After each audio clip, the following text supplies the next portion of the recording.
السلام علیکم، میں ہوں عمران الحق اور آپ دیکھ رہے ہیں حق آفیشیل یوٹیوب چینل۔ دوستو، ہم نماز میں جلدی کرتے ہیں اور تیزی سے نماز کمپلیٹ کر لیتے ہیں اور یہ بھول جاتے ہیں کہ وقت کا مالک اللہ ہے۔ اس مصروف زندگی میں ہم جلد بازی میں نماز پڑھتے ہیں کیونکہ ہمیں ڈھیروں کام کرنے ہوتے ہیں۔ ہم کچھ حاصل کرنا چاہتے ہیں یا ہمیں کچھ کھو دینے کا ڈر ہوتا ہے، لیکن یہ ساری چیزیں اللہ کے کنٹرول میں ہے۔ ہمیں شیطان بہکاتا ہے کہ جلدی نماز پڑھ لو نہیں تو دیر ہو جائے گی، تو فوراً یاد کیجئے کہ نفع اور نقصان کا مالک اللہ ہے۔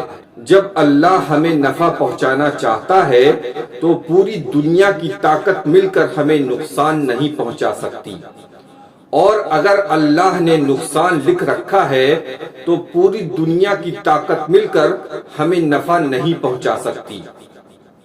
اس لیے نماز میں جلد بازی کرنا چھوڑ دیں اور اطمینان سے نماز پڑھیں اور دعائیں مانگیں، کیونکہ جس وقت کو ہم بچانا چاہتے ہیں اس وقت کا کنٹرول اللہ کے ہاتھ میں ہے۔